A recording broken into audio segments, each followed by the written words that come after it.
oportunidad estamos llevando adelante el encuentro libertario número 45. El título que le hemos dado a nuestro encuentro de hoy es El populismo latinoamericano y sus raíces católicas. Nos acompaña Loris Sanata. Él es historiador italiano, escritor y catedrático en la Universidad de Bolonia. Muchas gracias por su presencia, doctor Loris, y bienvenido a este encuentro libertario. Muchísimas gracias a ustedes por invitarme. Perfecto, doctor Loris. Yo la verdad he estado leyendo y he estado estudiando con bastante interés sus obras y sus ideas. La verdad ya había escuchado sobre alguna de ellas y estuve, digamos, analizando específicamente su último libro titulado El populismo jesuita, Perón, Fidel, Chávez, Bergoglio. Me llamó mucho la atención el enfoque digamos, religioso-filosófico que usted realiza sobre las ideas populistas y sobre las ideas peronistas. Y en ese sentido y en esa línea va mi primera pregunta para usted. ¿Quién es Loris Sanata y por qué su interés en escribir sobre el populismo latinoamericano? Bueno, una pregunta que un poco me desorienta, porque la pregunta, cuando a uno le preguntan quién es, ya es un problema. No, yo soy un historiador italiano que el azar, porque en la vida existe el azar, llevó en un momento a estudiar, bueno, específicamente el peronismo por un tema de, bueno, de ganar una beca de doctorado, por estar interesado en la historia latinoamericana, pero después mis trabajos acerca de los orígenes del peronismo a través de las orígenes religiosas del peronismo, especialmente de hace 30 años, mucho tiempo pasó, me llevó de la mano a profundizar, y a medida que yo avanzaba me di cuenta de que, y estoy muy convencido y cada vez más convencido de esto, que la conexión entre lo político y lo religioso es una clave fundamental de ingreso a la comprensión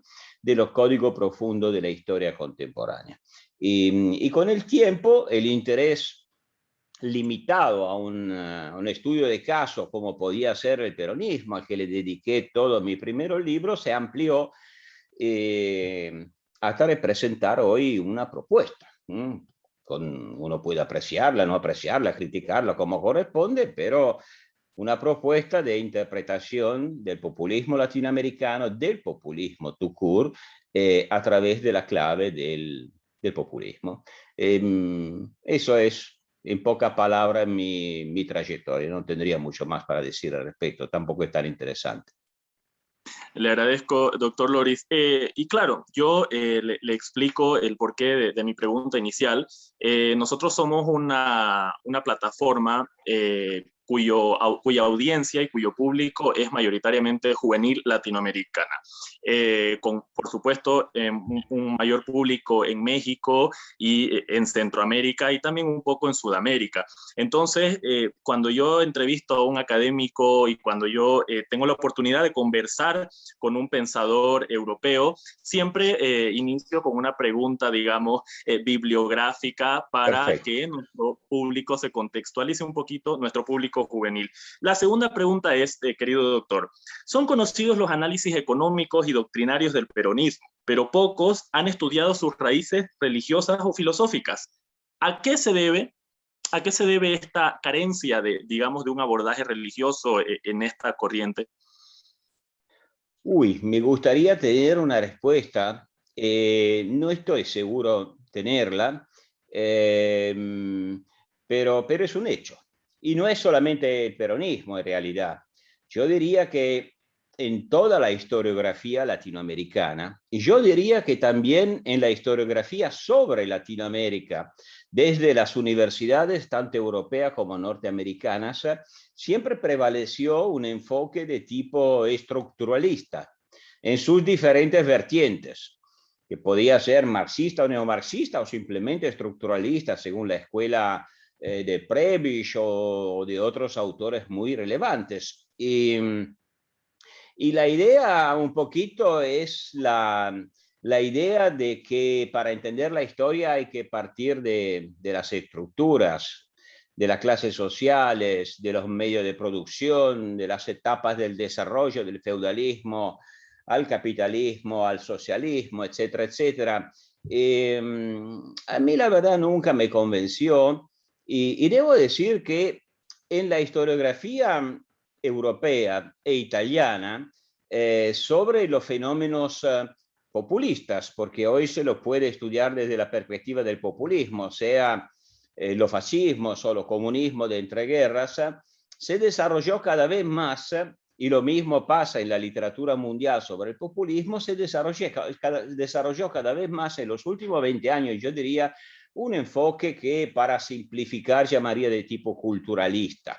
O sea, un enfoque que trata de entender esos fenómenos a partir de sus ideas. Para algunos hasta los populismos pueden llegar a ser definidos como ideologías. A mí me gusta definirlo más como imaginarios, porque los imaginarios son menos estructurados que las ideologías, menos racionales y conscientes, pero pertenecen más al ámbito de la creencia religiosa, son sustratos en cierto sentido inconscientes, depositados por las generaciones de la historia. Y la historia se hace con los materiales del pasado de cada uno.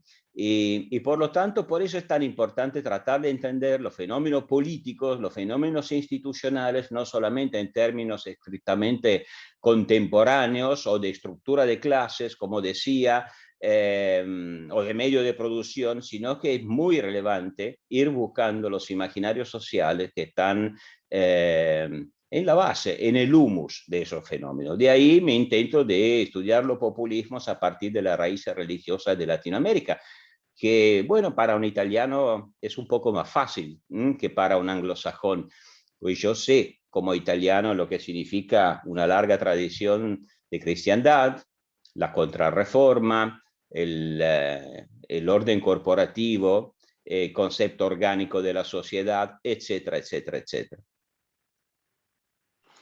Correcto. Llama mucho la atención este abordaje desde una perspectiva religiosa, eclesiástica, que usted hace en sus obras, tomando en cuenta que acá en Latinoamérica, y en eso estoy de acuerdo con usted, los análisis y los estudios que se han realizado sobre el populismo y otros muchos ismos es un análisis a veces reduccionista y dicotómico. Caemos en el error los latinoamericanos, los analistas. Yo soy sociólogo y siempre también he estado, digamos, interesado en estas distintas perspectivas que uno va encontrando en la literatura y en la academia. Y yo soy un convencido de que esa es una debilidad que tenemos acá en Latinoamérica a la hora de abordar los fenómenos, a la hora de abordar los imaginarios, como usted lo acaba de denominar, porque cuando nuestro análisis es pobre o está, digamos, muy limitado, pues, digamos, la implantación o la puesta en práctica de estas ideas, o en todo caso su combate, también es limitado y también va a sufrir, digamos, muchas carencias. Entonces me resulta muy interesante que estemos conversando en esta tarde sobre esta perspectiva distinta y muy poco conocida para los latinoamericanos, que es el análisis populista y la raíz católica populista del peronismo y otras doctrinas. Y hablando de peronismo y de populismo, me voy a la tercera pregunta, doctor, que es la siguiente. Para ubicarnos en la actualidad, ¿qué es lo que queda de peronismo clásico, ese peronismo al cual usted hace referencia en sus obras, en el actual kirchnerismo y qué no? Bueno, esencialmente esto, la cultura política, la idea de un movimiento que no se cree un partido entre partidos, sino que se cree la religión de la nación. O sea, que se cree, digamos así, el brazo secular de una visión religiosa del mundo. No es ninguna novedad latinoamericana, o sea, todos los fenómenos que tenían un núcleo ideológico populista, pero después, claro, que se desarrollaron de forma diferentes entre ellos en la Europa de entreguerras, que fuera en Italia, que fuera el salazarismo en Portugal, que fueran Primo de Rivera o Franco en España, o que fueran los diferentes tipos de fascismos autoritarios y corporativos desde Austria a Hungría, a todas las zonas de los Balcanes.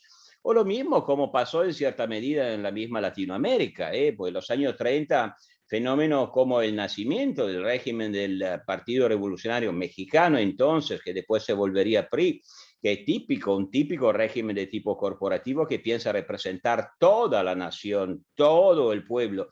Y lo mismo el Estado Novo, ¿no? En Brasil. Bueno, todos estos tipos de regímenes políticos diferentes entre ellos, pero que forman parte de una misma familia, comparten la idea de no ser partidos, de no querer representar una parte del pueblo, una parte de la nación, sino de identificarse con la nación misma. Bueno, el peronismo a través del kirchnerismo conserva esta idea. O sea, una visión religiosa de la política en el sentido de que en principio existía un pueblo. Este pueblo era un pueblo puro, y si uno se hace caso, esta parábola ya es una parábola de tipo religioso, ¿no? Es la idea del hombre en el paraíso terrenal, antes de el pecado original, el hombre puro, el que Carlos Rangel, un gran intelectual venezolano, los jóvenes que nos escuchan deberían rescatarlo, redescubrirlo, que justamente a pesar de ser un intelectual laico, decía: el cristianismo es la espina dorsal de Latinoamérica, y los que no son a lo mejor ni católicos ni creyentes, pero quieren estudiar a fondo Latinoamérica, deben estudiarlo. Si quieren entender las estructuras profundas, mentales especialmente, y también materiales de Latinoamérica, bueno, como decía Carlos Rangel, es el buen salvaje, el buen salvaje rusoiano, ese pueblo originario.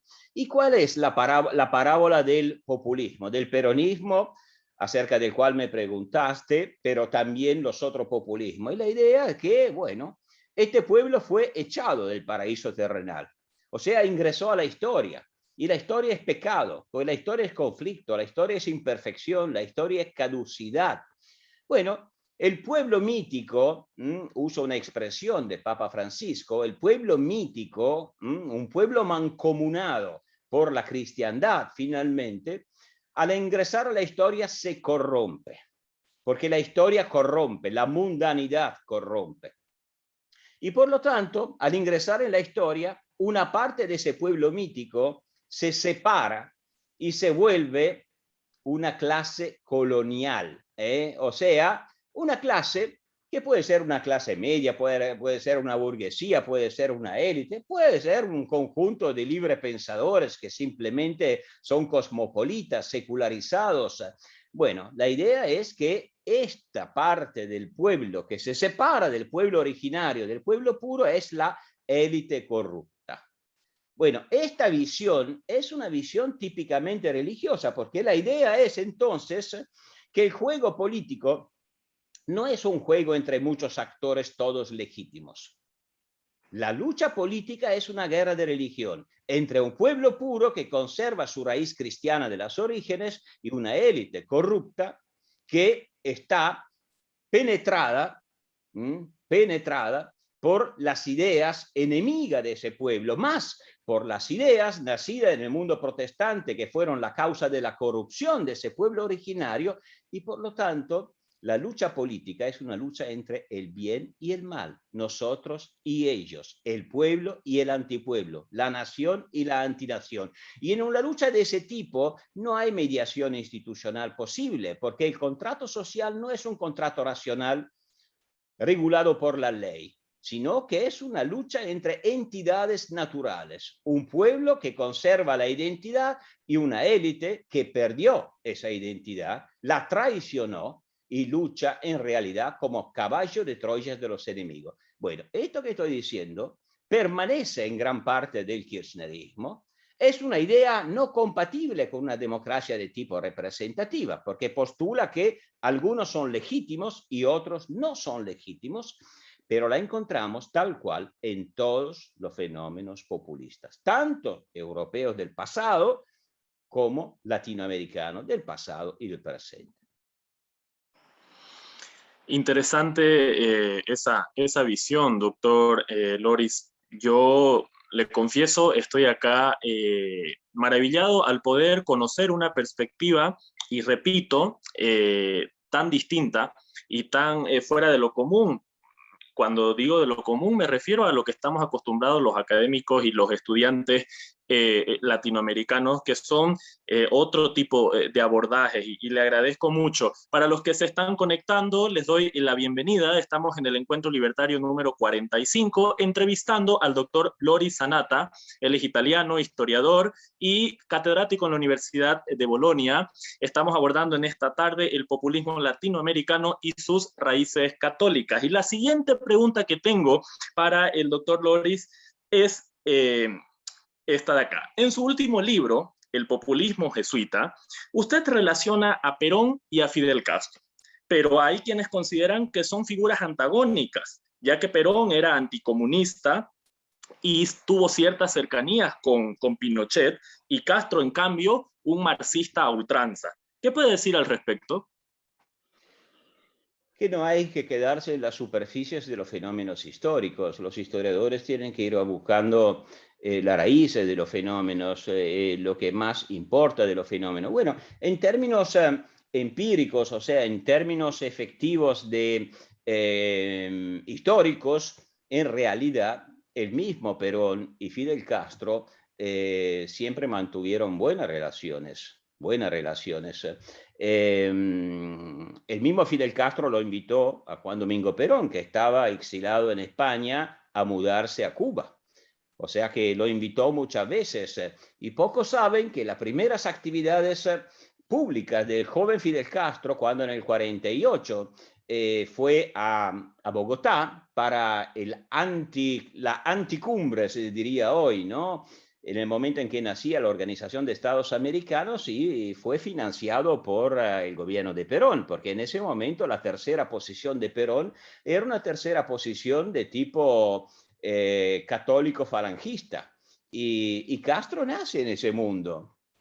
Es un hombre formado por los jesuitas, no formado por los jesuitas, que crece como jesuita, porque vive de interno toda la etapa de la adolescencia y de la juventud, y los jesuitas que lo formaron eran jesuitas falangistas españoles, y durante toda la vida, si uno lo lee a Fidel Castro, ahí vemos realmente un falangista hecho y derecho, bien gallego como eran sus orígenes. Pero más allá de esa relación, y más allá del hecho de que el peronismo, como buen populismo que pretende representar todo el pueblo, exactamente como el fascismo tenía una derecha fascista y una izquierda comunista. Dentro del fascismo italiano siempre hubo una izquierda sindical y una derecha tradicionalista. Todos los movimientos, bueno, el PRI no hace diferencia en ese sentido, ¿no? Tiene su derecha y su izquierda. ¿Por qué? Porque quiere serlo todo. Y bueno, el movimiento peronista siempre mantuvo con la Cuba revolucionaria una relación muy estrecha. Los grandes movimientos revolucionarios y guerrilleros peronistas fueron entrenados, armados, financiados por Cuba, comenzando por los montoneros, que eran bien peronistas. Así que la relación entre el peronismo y el castrismo es históricamente muy profunda, y sigue siéndolo con el gobierno kirchnerista de hoy. Así que esta visión que existe de contradicción básica entre peronismo y castrismo no tiene fundamento histórico. Pero no es tanto esto el problema que me importa el comunismo. O sea, el comunismo de Fidel Castro, el marxismo-leninismo, en la medida en que la Guerra Fría lo indujo a aprovechar una situación de bipolarismo para poner su revolución al reparo de Unión Soviética, que ya había conseguido en los años 60 una paridad de tipo estratégico que le permitía, por lo tanto, desafiar a Estados Unidos en el Caribe. Pero si vamos a estudiar a fondo, y es lo que yo hice en una larguísima biografía de Fidel Castro, fruto de muchísimos años de trabajo, si uno le hace, observa profundamente el pensamiento de Fidel Castro, no es el comunismo dialéctico, materialista, nada que ver. Es un marxismo cuyas fuentes son el Nuevo Testamento, son las sectas ebionitas del comienzo del cristianismo, que veían en el dinero, la propiedad privada, el comercio, pecados que corrompían, volvemos a la parábola bíblica de lo populismo, que corrompían la pureza originaria del hombre, el estado de naturaleza del hombre. Tan es así que no solamente la visión de Fidel Castro es una visión pobrista, antimoderna, que piensa que el hombre debe ser antes que nada salvado del pecado. Y lo repite durante toda su vida, sino que los diplomáticos del mundo comunista, cuando encontraban Fidel Castro, hoy lo conocemos los documentos, mandaban despacho a sus gobiernos, los gobiernos comunistas de Budapest, de Praga y muchos otros, y se arrancaban los pelos de la cabeza porque decían, ese señor es un nacionalista español. Es un nacionalista español, no tiene nada que ver con el marxismo que hemos aprendido en la escuela Lumumba o en las otras grandes universidades del marxismo-leninismo, entendido como materialismo histórico, porque su cristianismo es un cristianismo de los orígenes. Es un cristianismo antireformista, o sea, antiprotestante y basado en la idea de la cristiandad, de la restauración del reino de Dios en tierra. Esta es la idea del comunismo. Y en ese sentido, Perón, Castro, Chávez y todos los demás miembros de la tradición populista, cada uno a su manera, porque la historia es diferente de la teología, por supuesto, pero se remiten a ese imaginario. Y por eso hay que arrancar al estudio de lo populismo a partir de la historia religiosa latinoamericana, porque la historia religiosa latinoamericana se diferencia en un punto importante, no sé si queremos profundizarlo, si no lo dejamos para otra vez, no sé, o para quien lea mi último libro, la historia religiosa latinoamericana se diferencia de forma sustantiva de la historia religiosa europea. Y yo creo que ahí está el arranque para entender la extraordinaria vitalidad del populismo latinoamericano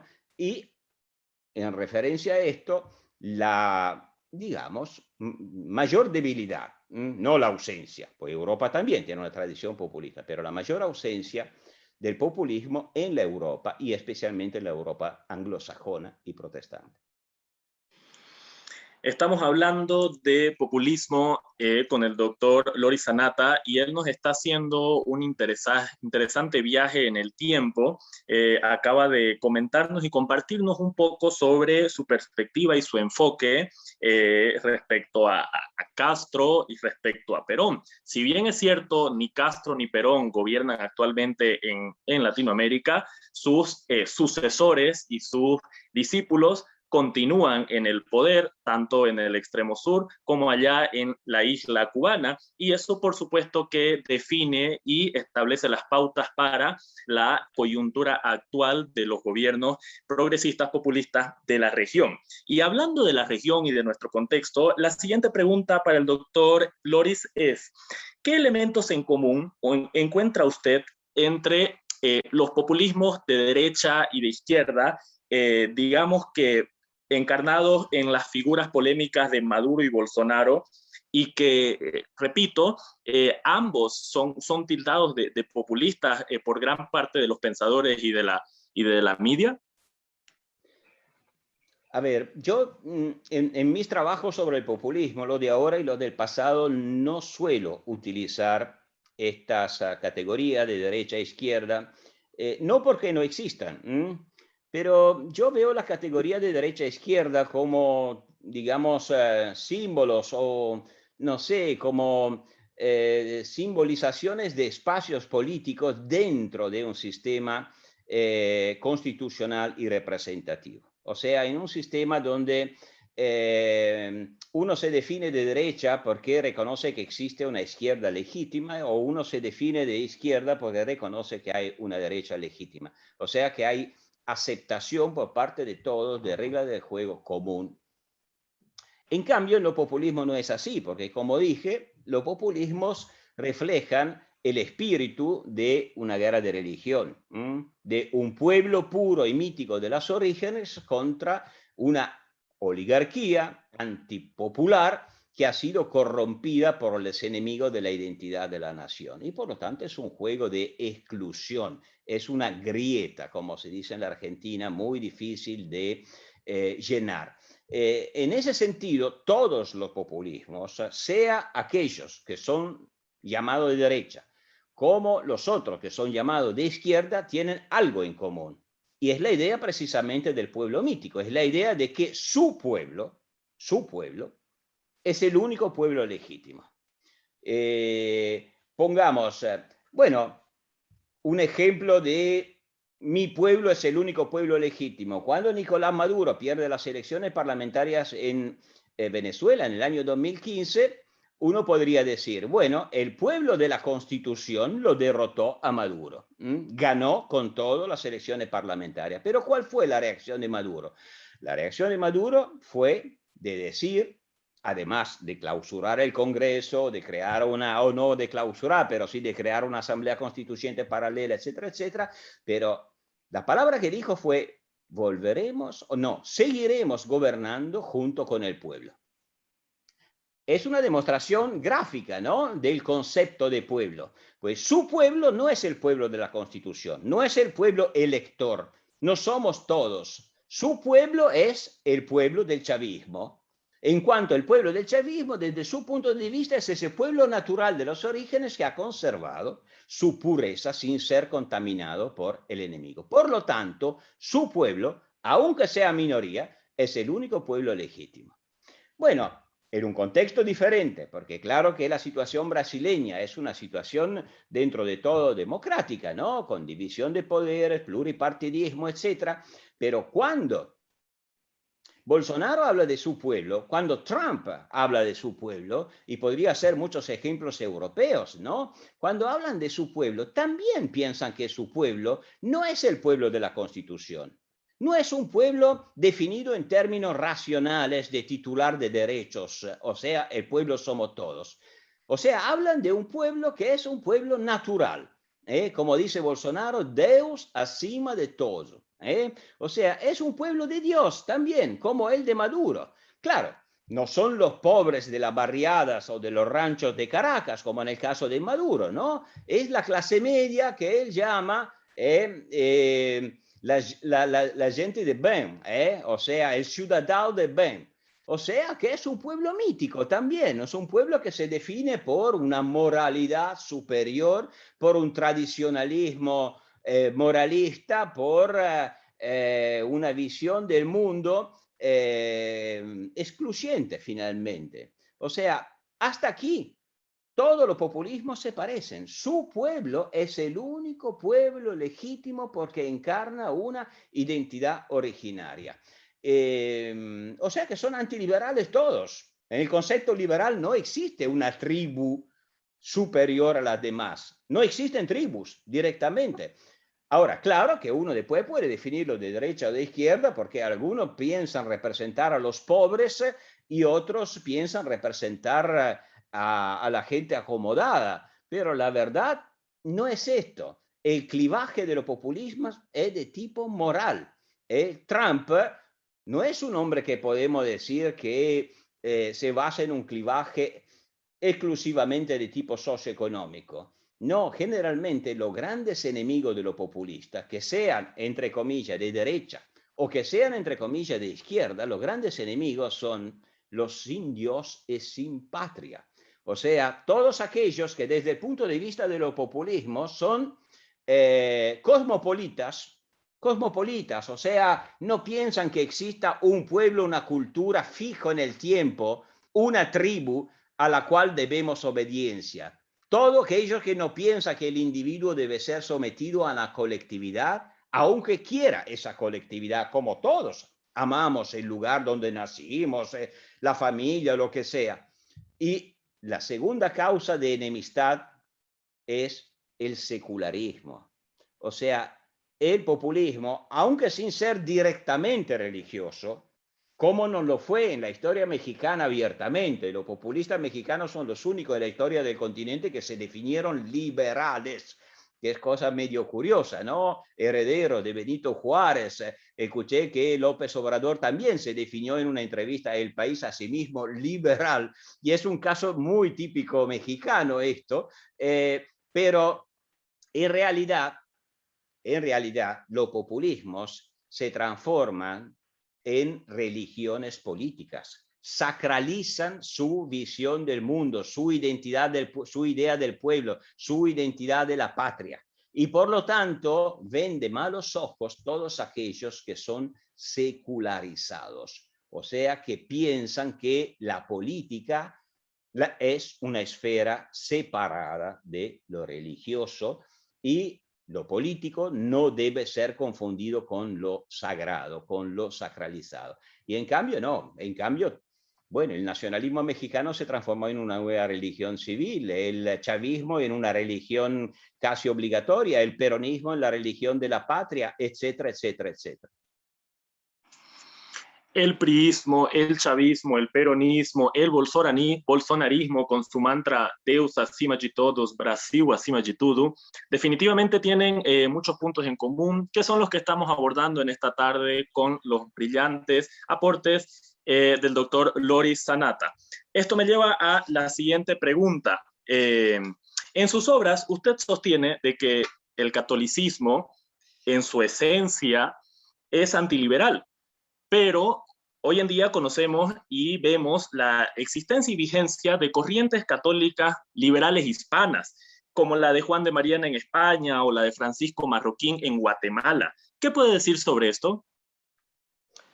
Muy buena pregunta. Bueno, yo no pienso que el catolicismo o las religiones en general deban ser antiliberales. Más, a través de esta pregunta podemos tocar el nervio delicado al que hacía referencia antes, de la gran diferencia en la historia religiosa de Europa y Latinoamérica, porque efectivamente en Europa especialmente, más allá de los personajes ilustres, ¿no?, que nombraste, y que en algunos casos se quedaron muy minoritarios, lo que es más relevante, más allá de los personajes en sí mismos, es si efectivamente pudieron plantar raíces en una tierra fértil, o si se quedaron, digamos, medio aislados. Ahora, yo pienso que en la historia europea, de la Europa católica, más de la Europa latina y católica, de la Europa hispánica o ibérica, porque Italia fue España durante siglos, no lo olvidemos, que fue gobernada por los españoles, por los Austrias antes y por los Borbones antes, y después en gran medida durante siglos. Así que Italia comparte, especialmente la Italia del sur, grandes rasgos histórico-culturales, religiosos con España, y también con Portugal, por supuesto. En la Europa católica, con el tiempo y con guerras, sangre, pero se difundió un catolicismo liberal. O sea, la idea de que el catolicismo podría compatibilizarse, hibridizarse con la tradición liberal que ha nacido especialmente en el área protestante europea. Y aquí está el gran tema. O sea, en Europa, la cristiandad, la fusión entre política y religión de la época de lo sagrado, donde, digamos, la unanimidad política y la unanimidad religiosa eran una cosa sola, como en el medioevo. Bueno, la cristiandad europea se rompe con la Reforma protestante. Y la Reforma protestante no es solamente relevante porque a través de guerras, por supuesto, guerras terribles, ¿no?, que ensangrentaron el continente durante mucho tiempo, pero no es solamente que la Reforma protestante creara las condiciones para el pluralismo religioso, sino que también creó las condiciones para el pluralismo político.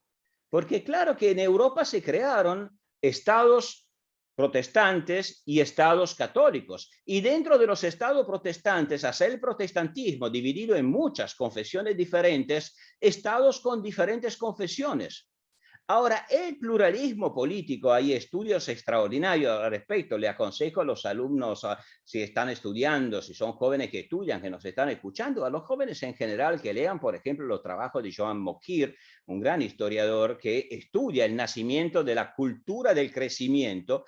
Bueno, el pluralismo religioso y político abrió espacio nuevo porque rompió el conformismo religioso del pasado. Y eso permitió el espíritu de innovación, el espíritu de innovación filosófica, tecnológica y de todo tipo. Las tres grandes revoluciones, o sea, la revolución científica, antes que nada, la revolución constitucional y la revolución industrial, no casualmente nacieron por efecto de la posibilidad que ofrecía el pluralismo religioso y el pluralismo político del área protestante. Ahora, esto de a poco fue goteando también en Italia del Norte, en alguna región de España, como los Países Bajos o como en Cataluña, pero Latinoamérica no. En Latinoamérica también de a poco ingresaron las ideas nuevas de la Ilustración, pero durante los 3 siglos en que en Europa se estaban creando estas situaciones de pluralismo político y religioso, Latinoamérica fue reducida a ser el paraíso de la contrarreforma. La cristiandad se mantuvo. La unanimidad política y religiosa, donde ser súbdito del rey de España significaba ser automáticamente súbdito o devoto de la romana iglesia, bueno, se mantuvo durante 3 siglos. Eso significa simplemente no que en Latinoamérica es imposible que la planta del liberalismo se aclimate, pero simplemente que encontró y sigue encontrando una enorme cantidad de resistencias. Porque claro que cuando empezaron a difundirse las ideas de la Ilustración, no encontraron, como en gran parte de Europa, un terreno fértil por el pluralismo político y religioso, sino que encontraron la muralla de la cristiandad. Y la cristiandad no es simplemente un régimen político. Si fuera solamente un régimen político no sería un problema. Es que es un concepto de la sociedad. Es un concepto pre-liberal, pre-ilustración, basado en la idea que la sociedad es un conjunto orgánico, donde el pluralismo está sometido a la unidad del todo, donde el individuo está sometido al cuerpo social. El nacimiento del individuo moderno, por lo tanto, con sus derechos, con su régimen político, con la democracia, se vuelve en Latinoamérica por esa historia religiosa. Esta es la clave, extremadamente difícil y problemático, pero no imposible. Si lo lograron los españoles, que fueron los padres de toda esta visión del mundo, ¿por qué no deberían, o los italianos, por qué no deberían lograrlo los latinoamericanos? Pero le va a costar más. Que la planta del liberalismo se aclimate. Wow, muy buena frase, es algo que se me acaba de fijar y que lo acabo de anotar porque definitivamente el clima es el que ayuda y es el que permite que cualquier idea, que cualquier corriente, que cualquier imaginario, concepto florezca y dé resultados y dé frutos en cualquier región, en cualquier contexto de la historia. Mi siguiente pregunta, doctor, es la que viene. Según su tesis, el populismo latinoamericano tiene raíces católicas de la era colonial, como hemos estado hablando. Pero existen ejemplos, y acá yo quiero, digamos, hacer hincapié porque soy boliviano y vivo en carne propia este ejemplo, de un populismo indigenista marxista, anticolonial, antihispanidad, anticatolicismo, como el de Morales y ahora, por ejemplo, el de Castillo. ¿Dónde ubicamos este populismo, digamos, disruptor indigenista? Yo no creo en realidad que el populismo indigenista, sea el de Morales o sea el de Castillo u otros más, sean realmente anticatólicos.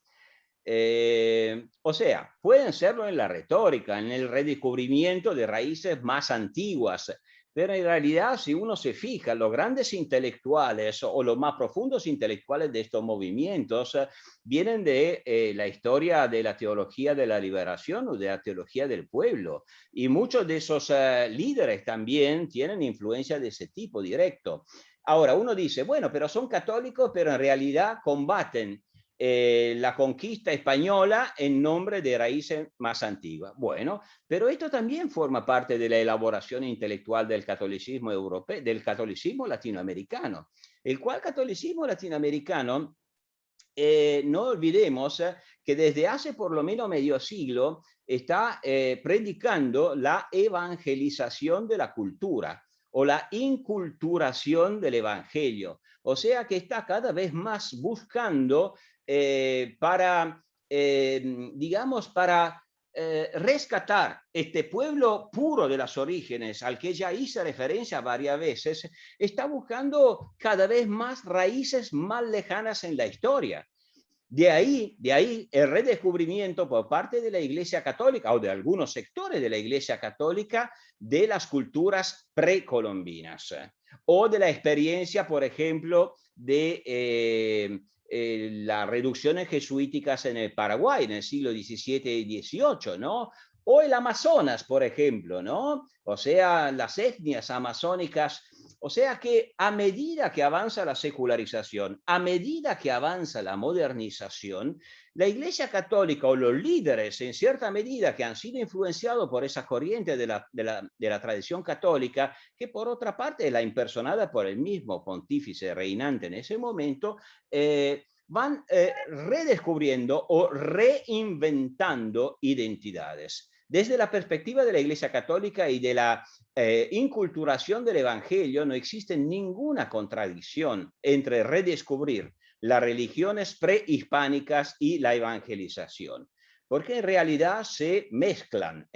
O sea, la idea de la inculturación del Evangelio es que se mantiene lo que es compatible con la catolicidad de las religiones precolombinas, y bueno, a las que se añade la verdad católica, que finalmente es la que más queda. No se olviden que también la audiencia a la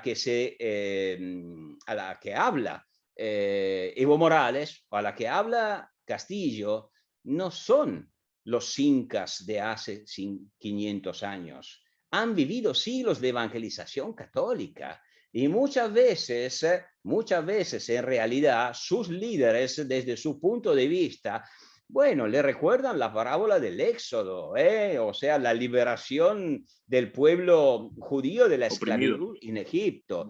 O sea que la visión escatológica, la visión mesiánica, le viene de medio milenio de evangelización católica. Lo demás es un relato histórico, la invención de la tradición, se inventa todo el tiempo, así que eso es normal.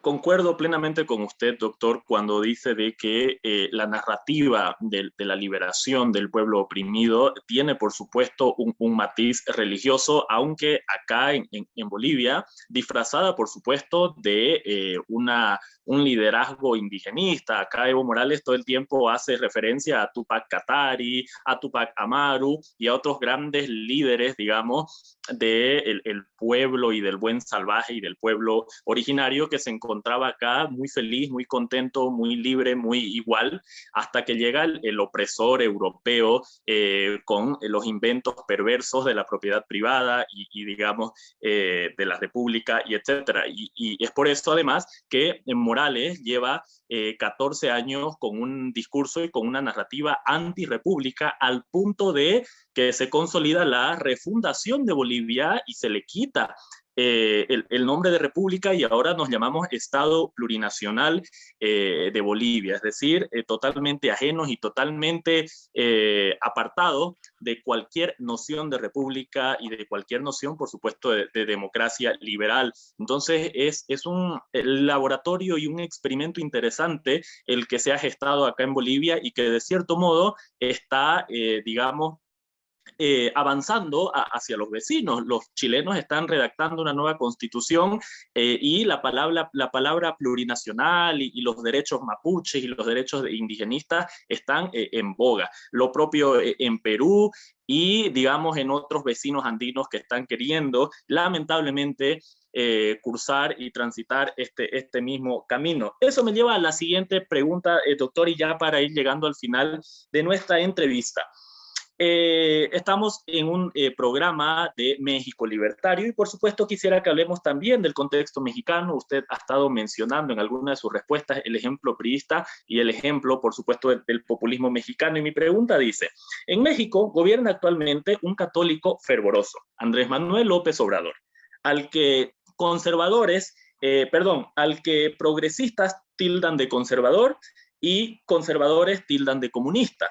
¿Cómo lo describiría usted y cómo describiría principalmente su proyecto político?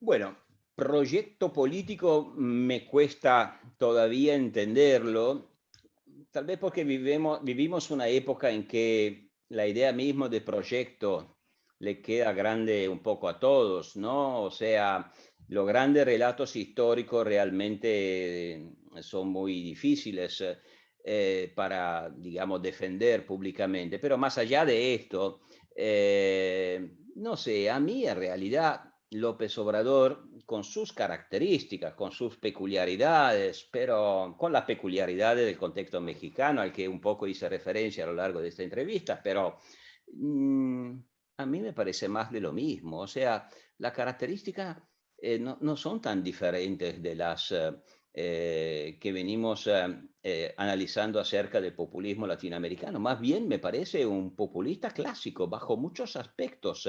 No casualmente hiciste referencia al hecho de que de la izquierda lo acusan de ser de derecha y de la derecha lo acusan de ser de izquierda. Bueno, esto también es lo normal. Le ha pasado a Perón toda la vida y bueno, le va a pasar a todos los líderes populistas siempre, porque, repito, al final es un caso típico de populismo que ve en su propio pueblo el único pueblo legítimo. Ahora él a los opositores lo denosta o lo deslegitima, ¿no? Llamándolo como fifí, ¿no? En Venezuela son los escuálidos, en Argentina son los gorilas. Bueno, en la España de la Reconquista eran los marranos. Siempre hay una forma de... En Brasil le llaman los coxiñas. Claro, claro, claro. Hay una forma de deshumanización, ¿no?, del opositor, porque es expulsado simbólicamente de la comunidad. Ahora, claro que estamos en una época donde el populismo, y por suerte, digo yo, está obligado a vivir hibridizado dentro de las instituciones de la liberal democracia. Claro que intenta vaciarlas, ¿no? Desde adentro, de chuparle todo su sentido, su vitalidad. Algunos lo Y vaya que lo lograron. intentan. Algunos lo lograron, Daniel Ortega lo logró, sin duda, el chavismo lo logró, pero en algunos otros casos las instituciones de la democracia constitucional, bueno, ponen límites, obligan el populismo a un relato que tiene contradictorio, y esto ya es inimaginable en el populismo clásico del pasado. Pero la idea de López Obrador, a pesar de esta hibridización, es la de siempre. O sea, ¿cuáles son las grandes características? Tuviste la amabilidad de nombrar mi último libro, ¿no?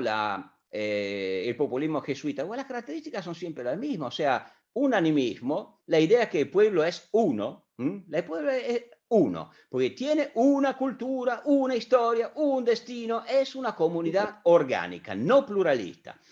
Es jerárquico, porque finalmente el poder va de arriba abajo, no hay manera, de arriba abajo. Tercera característica, es una idea corporativa, el individuo está sometido a un cuerpo. Todos tienen que ser algo de algo, decía Fidel Castro. No se puede vivir por la libre, decía. Qué frase tan siniestra, ¿no? No se puede vivir por la libre.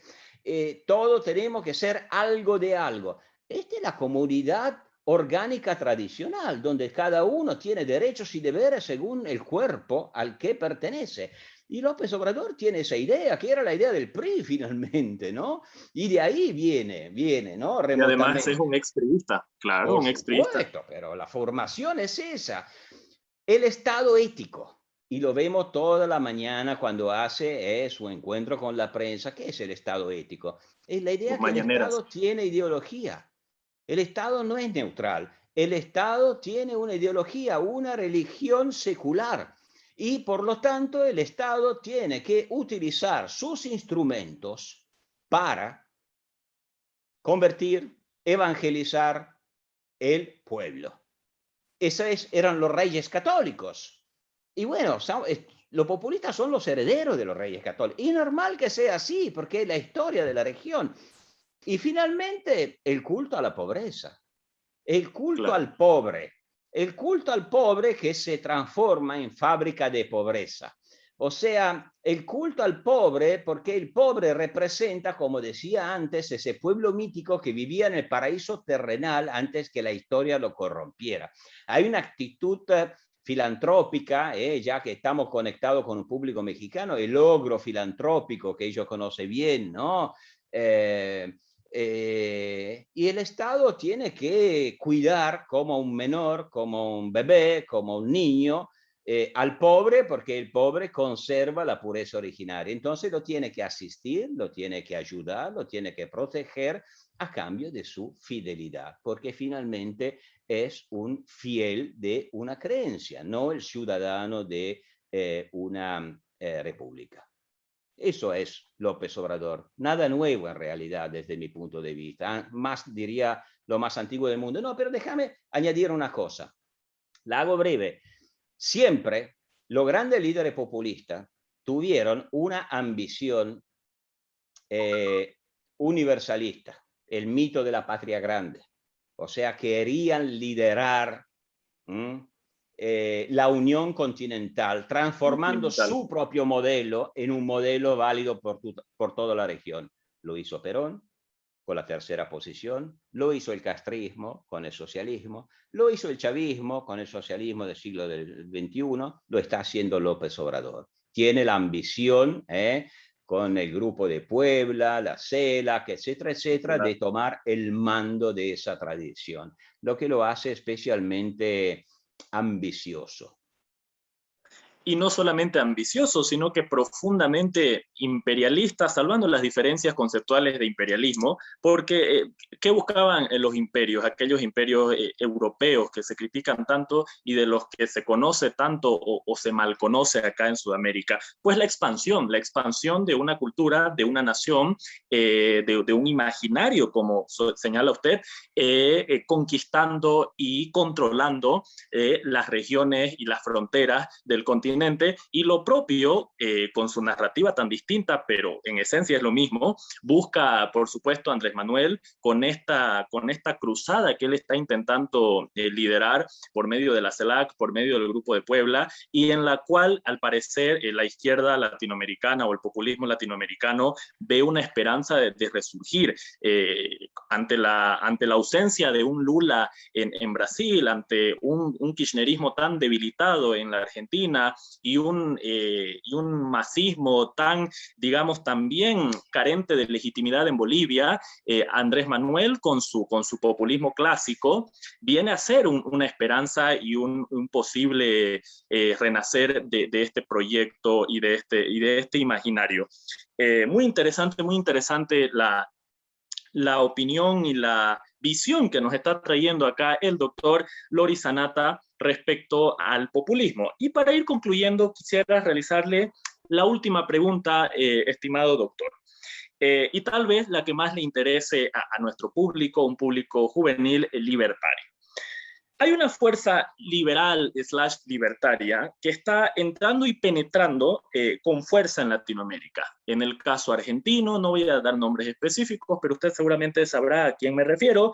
El propio presidente ecuatoriano tiene una biografía y unos credenciales de liberal. Digamos que el discurso y la narrativa de la calle Pou en Uruguay también se adscribe a a estas ideas y a estos preceptos.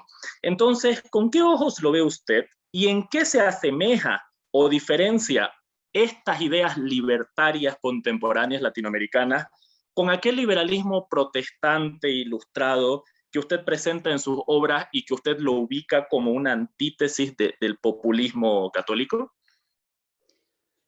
Para terminar, es un preguntón que, que es complejo. La respuesta debería ser muy compleja. Yo además me llevo muy mal con las etiquetas, porque claro, todos sabemos que en realidad no es que existan libertarios y liberales, sino que existen miles de matices. Yo no termino de decir que desde mi personal opinión, el liberalismo es un ethos, es una mentalidad más que un partido, más que un conjunto de ideas determinadas una vez para siempre. Yo soy muy popperiano, o sea, cultivo el escepticismo y el aprendizaje de los errores, de manera que cuando veo liberales o libertarios que están demasiado convencidos, casi dogmáticamente diría, de sus recetas, yo siempre me pongo sospechoso, pero me limito a una observación que me preocupa mucho y la dejo ahí. Muchos libertarios latinoamericanos e italianos y europeos también, y no casualmente especialmente de la Europa latina y católica, se están acercando mucho a un libertarismo radical, anarcocapitalismo diría, nacido especialmente en Estados Unidos. Ahora, yo puedo entenderlos, porque precisamente porque estudio el populismo y conozco los problemas de la falta de libertad económica, las restricciones de las libertades individuales, el corporativismo agobiante. Yo entiendo que como reacción uno se pueda volver un radical antiestadista, como está aconteciendo. Pero la verdad es que yo, o sea, en Estados Unidos, por la historia que tiene en Estados Unidos, donde el liberalismo está desde el acto de nacimiento, donde forma Claro. parte de su visión del mundo desde el comienzo, bueno, es un fenómeno el anarcocapitalismo, el libertarismo extremo, personaje o estudioso como Rothbard, por ejemplo, ¿no? Bueno, pueden gustar o menos, no son santos de mi devoción, son para mí demasiados radicales, pero bueno, tienen sentido en el marco de Estados Unidos. Ahora, la historia, en cambio, latinoamericana es muy diferente. Acá el liberalismo, como en la Europa latina y católica, es una planta, como decíamos antes, que le cuesta aclimatarse. Y le cuesta Eh, mucho. Más, ¿cuál fue su papel en la historia? Bueno, puede parecer una paradoja, pero es normal si uno lo piensa. O sea, ya que en el mundo latino y católico la planta liberal debía hacerse un espacio ahí donde existía la cristiandad con sus poderosas estructuras, en realidad la planta liberal se dio como trabajo la construcción del Estado. Los liberales han intentado construir el Estado, porque el Estado en Latinoamérica, en Italia, en España, en Portugal, el Estado se volvía una esfera para crear una ciudadanía libre de la cristiandad religiosa. Un problema que Estados Unidos nunca tuvieron, nunca tuvieron. Porque nacieron sin una religión de Estado desde el comienzo, porque nacieron como sociedad horizontal, sin los cuerpos aristócratas o corporativos de las sociedades católicas y hispánicas. De manera que los liberales en Latinoamérica y en Europa crearon el Estado.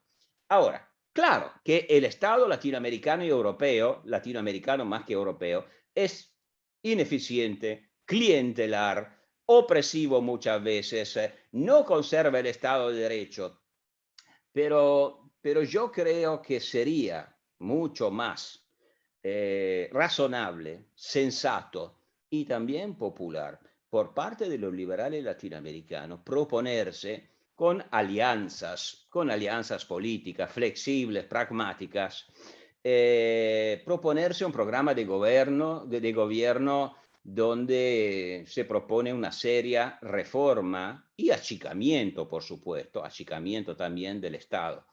Pero palabras como los impuestos son un robo, el Estado es un Moloch que te domina y debe ser destruido. O sea, todas esas cosas tan radicales del liberalismo o del anarcocapitalismo, que en Estados Unidos, repito, a mí no me convencen, pero que en Estados Unidos forman parte de su historia, en Latinoamérica me parece realmente una huida para adelante hacia la nada. O sea, no es un programa de gobierno, es un programa de protesta. Y esa es mi idea, porque el liberalismo debería, yo pienso, lo repito, aquí termino, esto no le gustará mucho, más que volverse un partido que después para ganar votos tiene que comportarse como cualquier partido de caudillos o populistas, los estamos viendo en algunos países latinoamericanos, vemos líderes populistas, como en Brasil, Argentina, que parecen realmente unos líderes populistas, unos caudillos con todo el lenguaje, la simbología, etcétera, etcétera. Arquetipo. Claro, y bueno, yo creo que el liberalismo debería intentar de a poco, a través de una batalla cultural, ética, día tras día, no transformarse en un partido del 3, del 4, del 10%, lo que sea, sino transformarse de a poco en un ethos colectivo, hacer que todos los actores, de a poco, tengan que reconocer que nuestra sociedad, nuestro sistema, nuestra convivencia, deben su base común al liberalismo. Será un liberalismo light, pero en Europa lo conseguimos de a poco. Y digo que en países como Italia y España, encontrar que todos respeten, que de todas formas nuestra convivencia se basa en un consenso liberal, aunque sea un consenso liberal mínimo. Pero esto ha sido un logro tremendo, porque si no la alternativa son guerras civiles, grietas que no se cierran nunca. Por eso yo el libertarismo, el anarcocapitalismo en Latinoamérica lo entiendo, pero creo que sea el camino equivocado. Y honestamente yo comparto su visión crítica, que en mi caso la asimilo como una autocrítica, o mejor dicho, la expondría yo como una autocrítica respecto a la radicalización de las ideas liberales y libertarias, porque, a ver, el libertario o el liberal es en esencia una persona no dogmática y no doctrinaria, o no debería serlo. Y llama la atención y preocupa bastante ver de que algunos proyectos, o no sé si aplica la palabra proyectos, o algunos movimientos, digamos, contemporáneos acá en Latinoamérica, están yendo en el sentido contrario, están vendiendo la libertad como un dogma, están vendiendo la libertad como doctrina, y no solo acá en Latinoamérica, hay un partido allá en España, cuyo nombre no mencionaré, que inclusive está elaborando el consenso o la Carta de Madrid con artículos, con versículos, es decir, un evangelio de la libertad que debe ser vendido y debe ser firmado por el mundo y el mundo anticomunista. Y creo que estos extremos le hacen un favor a la izquierda, y lo decía usted en alguna de sus obras, estamos siendo los tontos útiles de la izquierda o del populismo o de las fuerzas progresistas, porque las movemos a la radicalización. Es decir, con esta apasionada y digamos, a veces perversa pasión, valga la redundancia, por el dogma de la libertad, le estamos dando la carta que necesitan el bando opuesto para reactivarse y para, por supuesto, reaccionar. Y yo creo de que el camino es ese consenso del que usted habla, que en Europa tomó mucho tiempo, tomó mucha sangre, tomó muchas balas, y que con sus luces y sus sombras, hoy en día ustedes mantienen o intentan mantener. Pero en fin, ¿cómo se logra eso y cómo transitamos hacia eso? Pues es la gran pregunta, que dudo que usted la pueda tener, yo la pueda tener. Le tocará a los latinoamericanos, le tocará a nuestros oyentes, le tocará a nuestros políticos, si es que alguno nos está escuchando, porque bastantes congresistas libertarios, bastantes autoridades locales libertarias de Latinoamérica nos siguen. Entonces nos tocará a todos poder encontrar la mejor vía para que la libertad deje de ser esa eterna efervescencia en la que vive Latinoamérica, esa eterna ola, la ola liberal versus la ola bolivariana, y luego vuelven las olas y las olas van y las olas vienen, y hasta el día de hoy Latinoamérica no encuentra ese cauce y ese valor o esa tradición de libertad como sociedad y de libertad como digamos, valor, repito, de vida. Entonces, yo encantado, querido doctor Loris Sanata, por el aporte, por el análisis y por el enfoque tan distinto que usted nos ha compartido en esta tarde. Espero que para nuestros oyentes y para nuestra audiencia en toda Latinoamérica haya sido no solamente interesante, sino que tal vez un jalón de orejas, porque nunca es bueno creerse el cuento y nunca es bueno convencerse entre convencidos. Entonces, le agradezco, doctor Loris Sanata, y solamente una precisión, porque acá estuve revisando. Su último libro es El populismo jesuita, Perón, Fidel, Chávez y Bergoglio, y su penúltimo libro es Fidel Castro, el último rey católico, ¿correcto? Tal cual, exactamente. Correcto. La verdad es que Fidel Castro, el último rey católico, es un libro que nos gustaría y nos encantaría poder también analizar a mayor profundidad, porque contrario a lo que piensan muchos, el castrismo y los preceptos castristas están vivos y están vigentes, por lo menos en lo retórico y en la narrativa en Latinoamérica, y siguen llamando la atención, siguen generando debates, siguen provocando rating, y es algo que nos gustaría poder conversarlo con usted desde una perspectiva, vaya, totalmente disruptiva. ¿Quién se animaría a llamar a Castro del último rey católico? Se deben enloquecer un par de amigos, un par de amigos revolucionarios al escuchar tamaña declaración. Así que cerremos con esto, estimado doctor Sanata, con un breve comentario respecto a ese su penúltimo libro, y que nos permita tal vez un segundo encuentro. El del último rey católico, lo sé, muchos piensan, también cuando salió en Italia y después en la Argentina, ahora salió en España, muchos piensan que, bueno, es para vender el libro. No, no es así. Un gran amigo y muy respetado liberal argentino, Alberto Venegas Lynch, cuando lo leyó y después lo reseñó, fue muy amable, escribió en su reseña: bueno, cuando vi el título yo pensé que Loris, porque somos amigos, se había pasado un poco. Y después de leerlo me di cuenta que no, que el título es realmente la Rigoroso. fotografía. Es la fotografía del libro. Y por otra parte, repito, de acuerdo con todo lo que charlamos esta noche, esta tarde, bueno, ya entendieron cuál es mi enfoque. Y bueno, ¿por qué Cuba tan hispanizada, tan profundamente hispanizada? ¿Y por qué Fidel Castro, que como decían sus mismos amigos, era el más español de todos los cubanos? ¿Y por qué debería haber creado un régimen basado en las ideas de un hombre crecido, nacido en Alemania, emigrado en Inglaterra a mitad del siglo XIX, y no creado la historia con los materiales de su pasado, que es el pasado de la cristiandad? Cuba, junto con México y Perú también, son los territorios más profundamente hispanizados de Latinoamérica a lo largo de la historia, donde la evangelización realmente dejó una civilización. ¿Y quién me hace pensar? ¿Y por qué los guajiros orientales, que decía Fidel Castro, nacieron en un pesebre como Jesús, como el niño Jesús?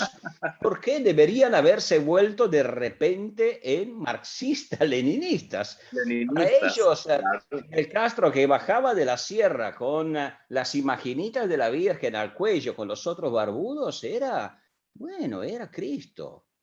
Había vuelto Cristo.